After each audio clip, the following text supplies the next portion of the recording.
एक समय था जब जंगलों की सन्नाटा चीख बनकर फूट पड़ा था, जब पहाड़ों की शांति को क्रांति की लपटों ने निगल लिया था और जब एक साधारण सा युवक अपने लोगों की खोई हुई अस्मिता को वापस लाने के लिए देवता बन गया था। यह कहानी है उस महापुरुष की जिसे आदिवासी समाज ने धरती आबा कहा, जिनकी हुंकार ने अंग्रेजों की सत्ता हिला दी, जिनके संघर्ष ने दमनकारी हुकूमत की नींव को चकनाचूर कर दिया। 19वीं शताब्दी के अंत में अंग्रेज अपने कुटिल इरादों के साथ जल, जंगल और जमीन पर कब्जा जमाने चले थे, लेकिन वे भूल गए थे कि यह भूमि किसी राजा की नहीं बल्कि उन असली मालिकों की थी जिनका नाता इन वनों से सदियों पुराना था। जब आदिवासियों को उनके अपने ही जंगलों से बेदखल किया जाने लगा, जब उनकी पहचान मिटाई जाने लगी, तब एक ज्वाला भड़क उठी, एक नाम गूंज उठा और वह नाम था बिरसा मुंडा। यही वह नाम था जिसने अपने लोगों को संगठित किया, अन्याय के खिलाफ आवाज उठाई और अंग्रेजों के जमींदारी प्रथा के जाल को उखाड़ फेंकने की कसम खाई। यह मात्र विद्रोह नहीं था, ये एक उलगुलान था, एक महाविद्रोह जो आदिवासी अस्मिता और संस्कृति की रक्षा के लिए लड़ा गया था। लेकिन क्या अंग्रेज इतनी आसानी से हार मानने वाले थे? क्या बिरसा मुंडा अपने लोगों को उनका हक दिलाने में सफल हुए,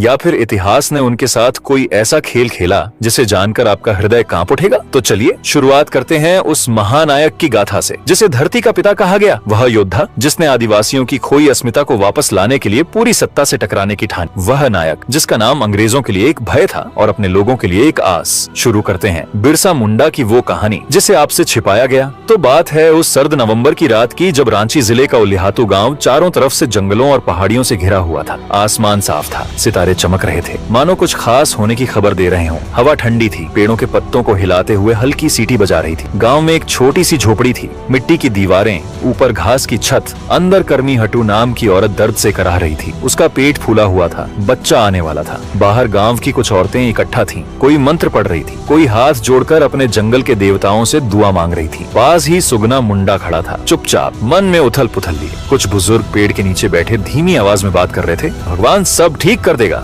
उसी रात 15 नवंबर 1855 को उस झोपड़ी में एक बच्चा पैदा हुआ, नन्ही सी जान, लाल लाल गाल, छोटे छोटे हाथ पैर। कर्मी ने उसे सीने से लगाया। सुगना ने पास आकर देखा तो जंगल वाले लोगों ने उसका नाम बिरसा रखा। कोई बड़ा तामझाम नहीं हुआ, न ढोल बजा न मिठाई बंटी, बस एक साधारण सा जन्म था। पर उस रात किसी को नहीं पता था कि ये बच्चा आगे चलकर जंगलों की गूंज बन जाएगा। सुगना और कर्मी की आंखों में अपने बेटे के लिए प्यार था, लेकिन साथ में एक डर भी था। उनका गांव गरीब था, जिंदगी कठिन थी, ऊपर से अंग्रेज और जमींदार हर दिन उनके हक छीन रहे थे। बिरसा का जन्म तो उलिहातू में हुआ, पर वहाँ ज्यादा दिन ठहरना नसीब नहीं हुआ। मुंडा लोग जंगल के साथ जीते थे, उनके लिए पेड़, नदियां, जमीन, सब कुछ उनका घर था। लेकिन अब वो घर छिना रहा था। अंग्रेज आए थे, साथ में जमींदार और साहूकार भी। वो कहते थे ये जंगल हमारा है, ये जमीन हमारी है। सुगना की भी थोड़ी सी जमीन थी, पर एक दिन वो भी चली गई। साहूकार ने कागज दिखाया, अंग्रेज ने हस्ती की और जमीन हाथ से निकल गई। गांव में रोज लड़ाई होने लगी। कोई कहता ये हमारी जमीन है, कोई कहता अब हमारा हक नहीं रहा। सुगना के लिए गांव में रहना मुश्किल हो गया।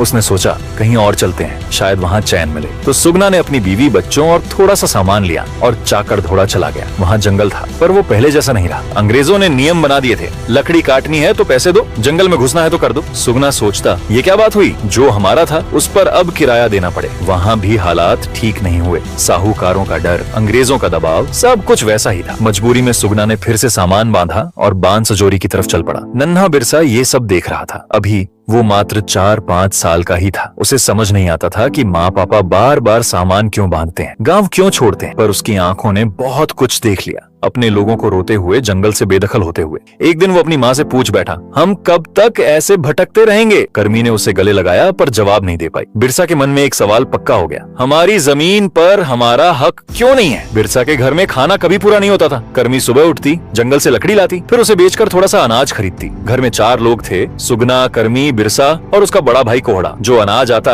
उसे बांट लिया जाता। कई बार रात को पेट में हल्की सी भूख रह जाती थी। बिरसा देखता था कि उसकी माँ खाना बांटने के बाद खुद भूखी सो जाती थी। कोहड़ा अभी मात्र 10 साल का ही था जब उसे एक साहूकार के घर काम करना पड़ा। सुबह सुबह वो छोटे से थैले में रोटी बांध कर जाता था। साहूकार का घर बड़ा था, पर कोहड़ा को वहाँ झाड़ू लगानी पड़ती थी, बर्तन मांजने पड़ते थे। एक बार बिरसा अपने भाई के साथ गया। उसने देखा कि कोहड़ा साहूकार के बच्चों के लिए पानी ला रहा था, जबकि वो बच्चे हंसते हुए वे खेल रहे थे। बिरसा को गुस्सा आया पर वो कुछ बोल नहीं पाया। इधर सुगना दिन भर मजदूरी करता था। सुबह सूरज निकलने से पहले ही वो अपने कंधे पर फावड़ा डालकर अंग्रेजों और साहूकारों की खेतों की तरफ चल पड़ता। पूरा दिन पसीना बहाता, मिट्टी खोदता, फसल बोता। शाम को जब लौटता तो उसकी हथेली में बस 4-5 सिक्के होते। गर्मी रात को देर तक जागती, हाथों में बांस की पतली छड़ियां लिए टोकरी बुनती ताकि सुबह बाजार में बेचकर कुछ पैसे मिल जाए। पर इतनी मेहनत के बाद भी घर में हमेशा कमी रहती थी। बिरसा ये सब देखता था, अपने माँ बाप का पसीना, भाई कोहड़ा का साहूकार के घर झाड़ू लगाना। वो सोचता, हम इतना काम करते हैं फिर भी पेट क्यों नहीं भरता। धीरे धीरे बिरसा का बचपन ऐसे ही कटने लगा। अच्छा खाना तो क्या, कई बार तो सूखी रोटी भी नसीब नहीं होती थी। अंग्रेजों ने उनके जंगल छीन लिए थे, खेत हड़प लिए थे। मुंडा लोग जो कभी जंगल के मालिक थे अब गरीबी में डूब गए थे। जो थोड़ा बहुत अनाज उगता वो साहूकारों और अंग्रेजों के कर में चला जाता। बचे खुचे में परिवार चलाना मुश्किल था। मुंडा जाति के लोग मजदूरी करने को मजबूर थे। अंग्रेजों के खेतों में, साहूकारों के गोदामों में दिन भर हड्डियां तोड़ते, बदले में 2 रोटी भी अच्छे से नसीब नहीं होता था। ऊपर से अंग्रेज उनसे ढेर सारा कर भी वसूलता था। बेचारा नन्हा बिरसा ये सब देखता और मन ही मन जलता।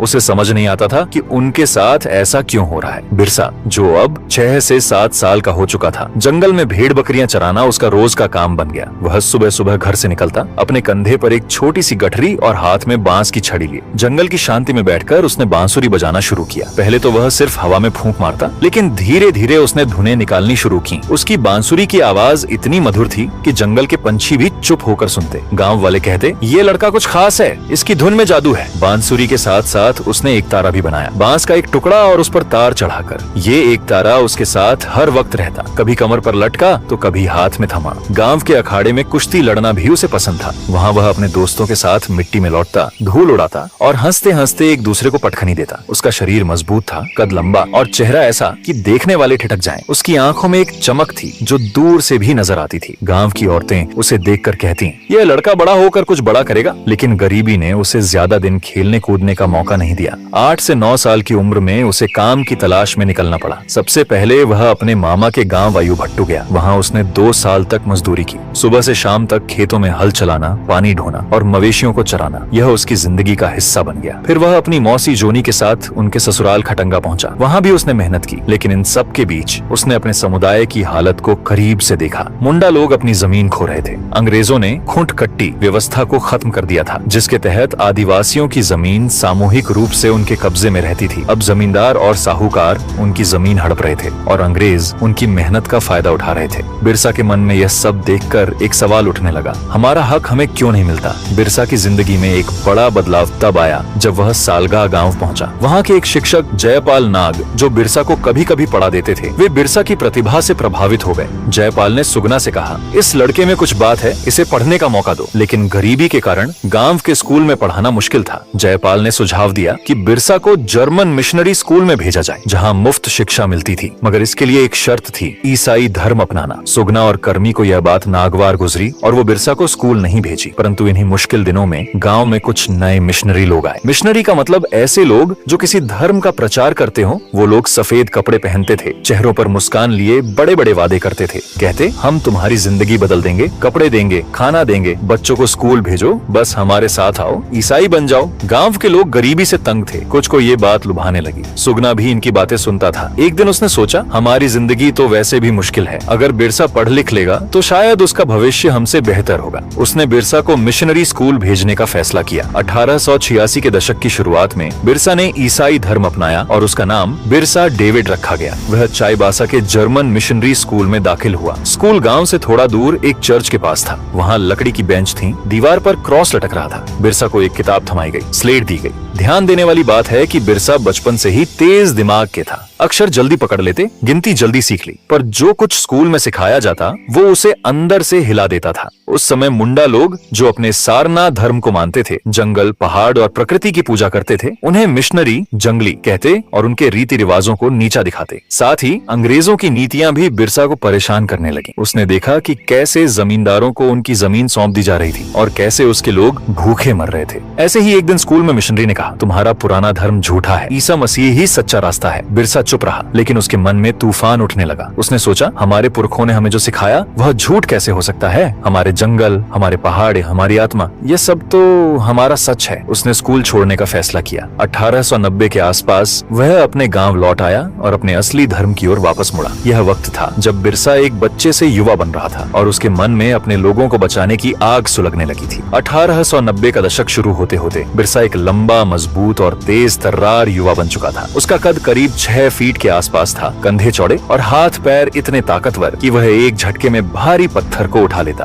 उसकी त्वचा सांवली थी, लेकिन चेहरा ऐसा कि देखने वाले ठिठक जाएं। उसकी आंखों में गहरी चमक थी जो दूर से भी लोगों को अपनी ओर खींचती थी। उसकी आवाज में दम था। जब वह बोलता तो लगता जैसे जंगल की हवाएं भी रुककर उसे सुनने लगती। गांव वाले कहते, यह लड़का कोई साधारण इंसान नहीं, इसके बोलने में जादू है और इसके चलने में तूफान। बिरसा ने अपने आसपास की दुनिया को गौर से देखा। छोटा नागपुर के जंगल पहाड़ों में बसे उसके लोग दोहरे शोषण का शिकार थे। एक तरफ अंग्रेज थे जिन्होंने उनकी जमीन पर कब्जा कर लिया था। खुंटकट्टी व्यवस्था जो मुंडा समुदाय की सामूहिक जमीन की परंपरा थी, उसको अंग्रेजों ने खत्म कर दिया। अब जमींदार और साहूकार उनकी फसलें लूटते और अंग्रेज उनके मेहनत के पसीने का फायदा उठाते। दूसरी तरफ मिशनरी थे जो ईसाई धर्म का प्रचार करते हुए मुंडा लोगों को उनके सारना धर्म से दूर कर रहे थे। सारना जंगल, पहाड़ और प्रकृति की पूजा उनकी आत्मा का हिस्सा था, लेकिन मिशनरी इसे जंगलीपन कहकर मजाक उड़ाते। बिरसा के मन में यह सब देखकर एक आग सुलगने लगी। उसने ठान लिया कि वह अपने समुदाय को एकजुट करेगा और उन्हें उनका हक दिलाएगा। इसलिए 1890 के आसपास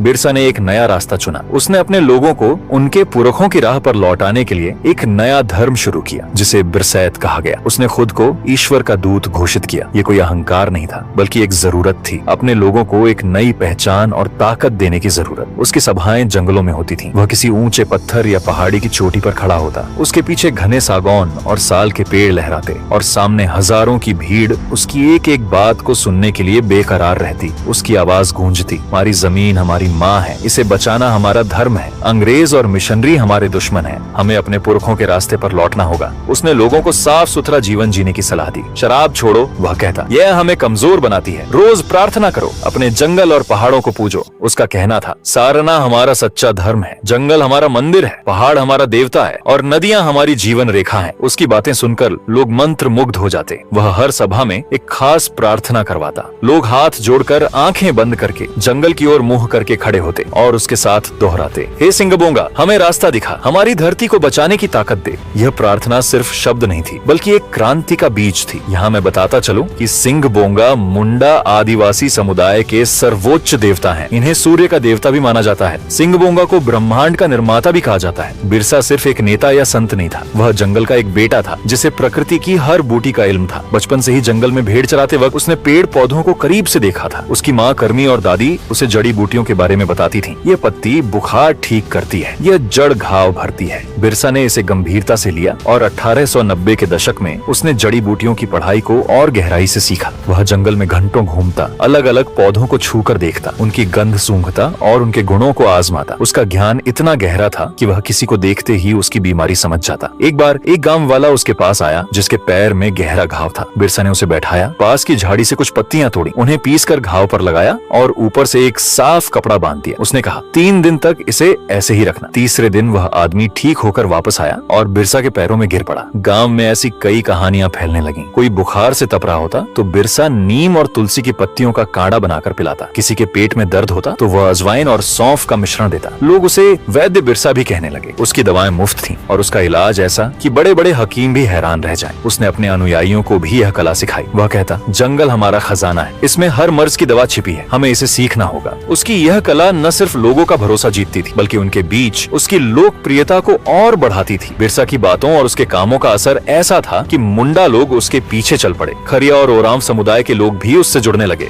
उसकी सभाओं में हजारों की भीड़ जुटती। लोग पैदल चलकर जंगल और नदियां पार करके सिर्फ उसे सुनने आते। एक सभा में करीब 5000 लोग जमा हुए थे। वहाँ बूढ़े, जवान और बच्चे सभी बैठे थे और बिरसा एक ऊंचे टीले पर खड़ा था। उसने कहा, अंग्रेज रावण हैं, वे हमारी जमीन को निगल रहे हैं, हमें अपनी धरती की रक्षा करनी है। उसकी बातें सीधे दिल में उतरती थीं। लोग चिल्लाए, धरती आबा, धरती आबा, और यह नाम उसके साथ हमेशा के लिए जुड़ गया। हिंदू और मुस्लिम भी उसकी सभाओं में आने लगे। एक बार एक हिंदू साहूकार जो पास के गांव में रहता था, बिरसा को सुनने आया। उसने कहा, मैंने ऐसा इंसान पहले नहीं देखा, ये तो कोई संत है। बिरसा की सादगी लोगों को मोह लेती थी। वह कभी ऊंची आवाज में नहीं बोलता था, लेकिन उसकी हर बात में एक आग थी। वह अपने अनुयायियों के साथ जंगल में रहता, उनके साथ मिट्टी के चूल्हे पर खाना पकाता और रात को आग के पास बैठकर बातें करता। 1895 तक बिरसा का प्रभाव इतना बढ़ गया कि अंग्रेजों की नींद उड़ने लगी। उनकी खुफिया रिपोर्ट में लिखा गया, यह आदिवासी युवक खतरनाक हो रहा है, इसके पीछे हजारों लोग हैं। एक दिन ऐसे ही छोटा नागपुर के घने जंगलों में करीब 200 लोगों की बैठक थी, जिसमें मुंडा, खरिया और ओरांव समुदाय के पुरुष, औरतें और बच्चे शामिल थे। बिरसा की आवाज जंगल में गूंज रही थी। वह बोल रहा था, हमारी जमीन हमारी माँ है, इसे कोई नहीं छीन सकता। अंग्रेज और जमींदार हमें गुलाम बनाना चाहते हैं, लेकिन हम गुलामी नहीं करेंगे। अबुआ दिशुम, अबुआ राज, हमारा देश, हमारा राज। लोग जोश में आ गए। उसकी आवाज में एक ऐसी ताकत थी कि सुनने वालों के रोंगटे खड़े हो जाते। उसने आगे कहा, हम न देंगे जंगल, न देंगे जमीन, जोत हल, साहब रहे या जायबल। इसका मतलब था कि चाहे कुछ भी हो जाए, हम अपनी जमीन जोतते रहेंगे। अंग्रेज रहें या भाग जाएं, हम अपनी माटी नहीं छोड़ेंगे। लोग चिल्ला उठे, धरती आबा, धरती आबा। उनकी आवाजें जंगल की शांति को तोड़ रही थी। बिरसा ने हाथ उठाकर उन्हें शांत किया और कहा, हमें एकजुट होना होगा। यह लड़ाई हमारी आजादी की लड़ाई है। तभी दूर से घोड़ों की टापों की आवाज सुनाई दी, पहले धीमी फिर तेज। तभी पेड़ों के बीच से काले घोड़ों पर सवार अंग्रेज सिपाही नजर आए। उनके पीछे कुछ देसी सिपाही भी थे, जिनके हाथ में बंदूकें और लाठियां थी। यह देख सभा में बैठे लोग चौंक गए। कुछ औरतें अपने बच्चों को गोद में उठाकर पीछे हटने लगी, लेकिन बिरसा स्थिर रहा। वह पेड़ के नीचे खड़ा था। उसकी आंखों में न डर था, न घबराहट। सिपाहियों ने उसे चारों तरफ से घेर लिया। तभी एक अंग्रेज अफसर घोड़े से उतरा। उसकी वर्दी पर सोने के बटन चमक रहे थे और सिर पर टोपी थी जो बारिश से टपक रही थी। उसने अपनी मूंछों को ठीक किया और बिरसा की ओर देखकर चिल्लाया, बिरसा, तुम्हें लोगों को सरकार के खिलाफ भड़काने के जुर्म में गिरफ्तार किया जाता है। तुम्हारी हिम्मत कैसे हुई साहब लोगों के खिलाफ बोलने की? उसकी आवाज में घमंड था, लेकिन बिरसा पर इसका कोई असर नहीं हुआ। वह शांत रहा। उसने अपने लोगों की ओर देखा। उनके चेहरों पर डर था, लेकिन आंखों में जोश भी था। उसने धीरे से कहा, हिंसा मत करना, मैं इनके साथ जाऊंगा। यह लड़ाई अभी खत्म नहीं हुई है। लोगों में हलचल मच गई। एक बूढ़ा आदमी जिसके हाथ में लाठी थी चिल्लाया, नहीं, धरती आबा को मत ले जाओ। एक जवान लड़का आगे बढ़ा और सिपाही के सामने खड़ा हो गया, लेकिन बिरसा ने उसे हाथ के इशारे से रोक दिया। उसने कहा, शांति रखो, ये वक्त हमारी एकता का इम्तिहान है। सिपाहियों ने उसे हथकड़ी डाल दी। लोहे की ठंडी हथकड़ियां उसकी कलाइयों पर कस गईं, लेकिन उसका चेहरा अभी भी शांत था। अंग्रेज कैप्टन ने अपने सिपाहियों को इशारा किया और उन्होंने बिरसा को घोड़े पर बिठा दिया। बिरसा जाते जाते अपने जंगल की ओर देख रहा था, मानो अपने लोगों को कह रहा हो, मैं लौटूंगा। तभी भीड़ चिल्ला उठी, धरती आबा, धरती आबा। एक औरत ने आगे बढ़कर बिरसा के पैर छुए और कहा, आप हमारे भगवान हैं, आपकी सरकार चलेगी, अंग्रेजों की नहीं। बिरसा ने उसे उठाया और कहा, मैं आपका बेटा हूँ, ये लड़ाई हम सबकी है। उस पल को देखकर यह यकीन करना मुश्किल था कि यह वही बिरसा था जो महज 20 साल का था। उस वक्त गांधी जी का भारत में नाम भी नहीं था और यह नौजवान लड़का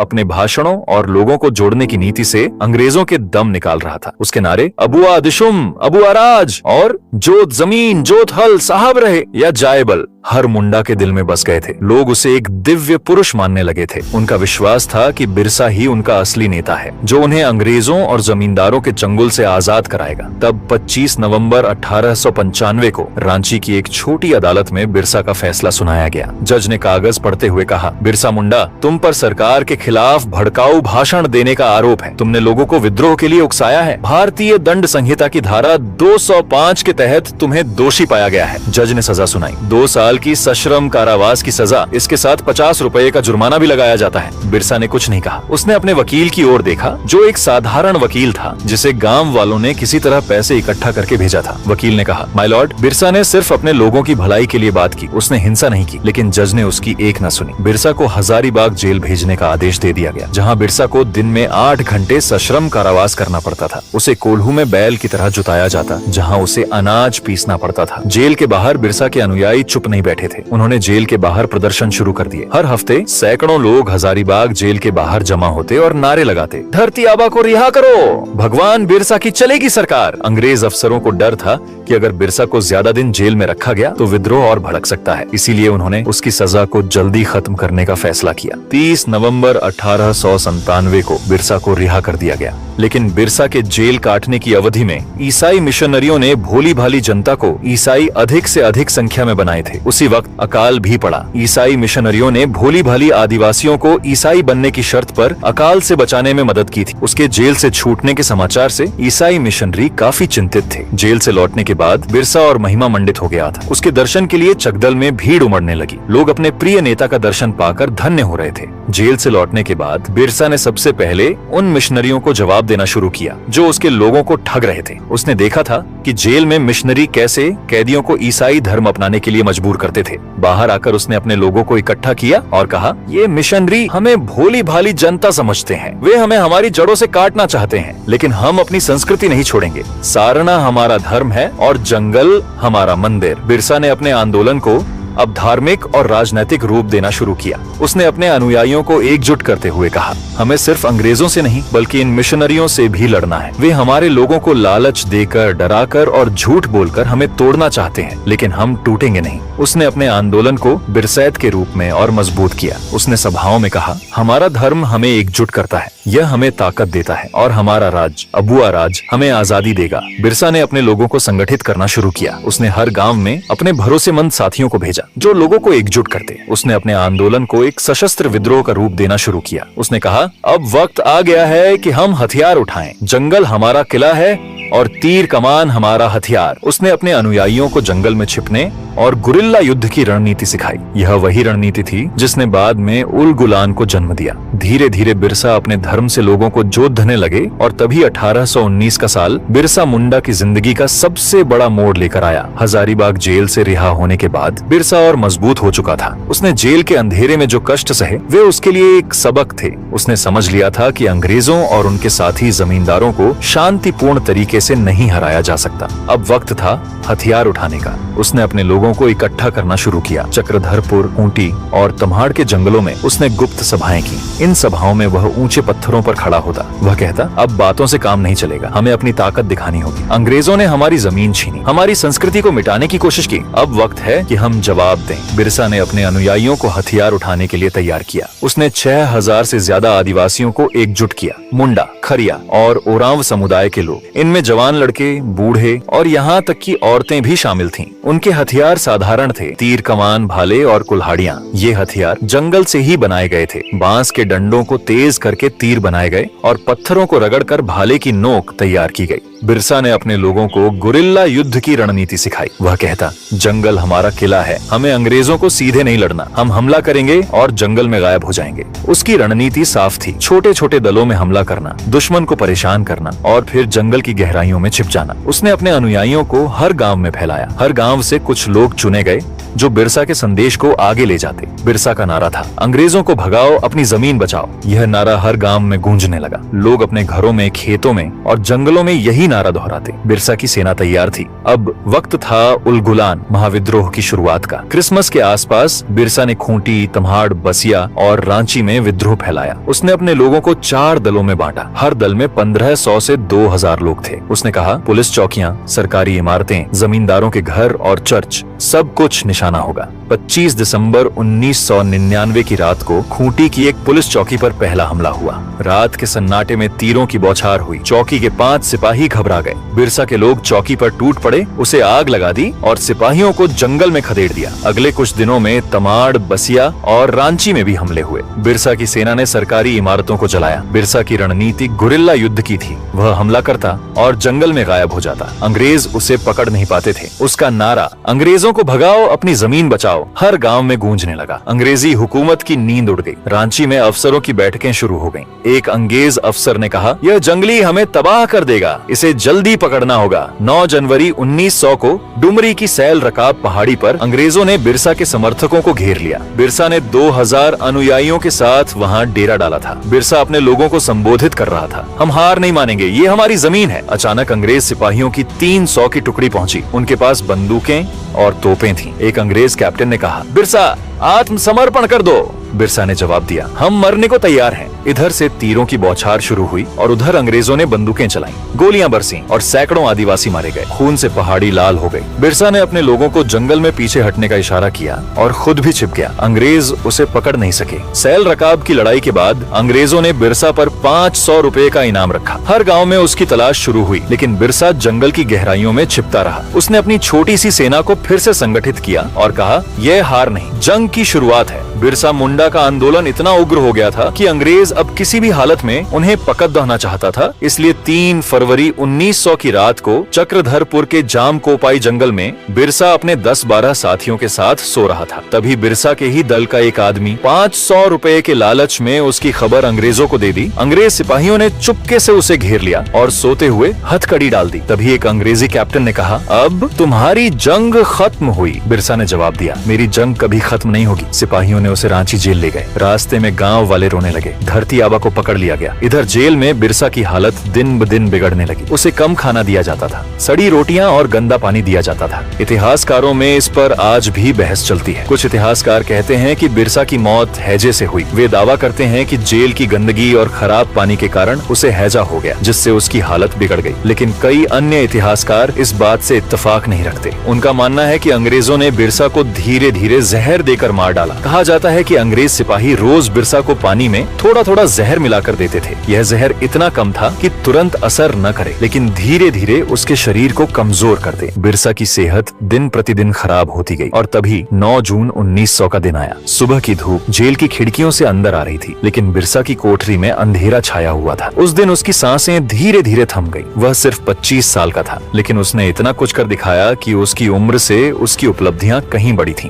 अंग्रेजों ने घोषणा की कि बिरसा की मौत हैजे से हुई, लेकिन गांव वालों का यकीन नहीं हुआ। वे चिल्लाए, धरती आबा को जहर दिया गया। कई लोग मानते हैं कि यह अंग्रेजों की साजिश थी ताकि बिरसा का प्रभाव खत्म हो जाए, लेकिन सच्चाई जो भी रही हो, 9 जून 1900 को बिरसा मुंडा इस धरती को छोड़कर अलविदा कह गए। एक महान मानव का अंत हो गया, जिसे उसके लोगों ने धरती आबा यानी भगवान की उपाधि दी थी। बिरसा की मौत के साथ उलगुलान थम गया, लेकिन उसकी गूंज कभी खत्म नहीं हुई। उसके अनुयायियों ने उसे अंतिम विदाई दी। गांव वालों ने जंगल में एक छोटा सा समारोह किया, जहां उन्होंने बिरसा की याद में प्रार्थना की। औरतें रो रही थीं, पुरुषों की आंखों में आंसू थे और बच्चे चुपचाप खड़े थे। वे जानते थे कि उनका धरती आबा चला गया, लेकिन उसकी आत्मा उनके साथ है। बिरसा की मौत के बाद 1908 में अंग्रेजों को छोटा नागपुर टेनेंसी एक्ट लागू करना पड़ा, जिसने आदिवासियों की जमीन की रक्षा की। यह बिरसा की जीत थी, उसकी कुर्बानी का फल। आज बिरसा को भगवान बिरसा कहा जाता है। उनका जन्मदिन 15 नवंबर झारखंड में जनजातीय गौरव दिवस के रूप में मनाया जाता है। बिरसा मुंडा हवाई अड्डा, बिरसा कृषि विश्वविद्यालय और उनके नाम पर बने कई संस्थान उनकी याद को जीवित रखते हैं। उनकी तस्वीर भारतीय संसद में लगी है, एक ऐसा सम्मान जो बहुत कम लोगों को मिलता है। जैसे ही सूरज डूबता है, झारखंड के जंगलों में एक हल्की हवा चलती है। वह हवा बिरसा की बांसुरी की मधुर धुन की तरह लगती है, जो कहती है,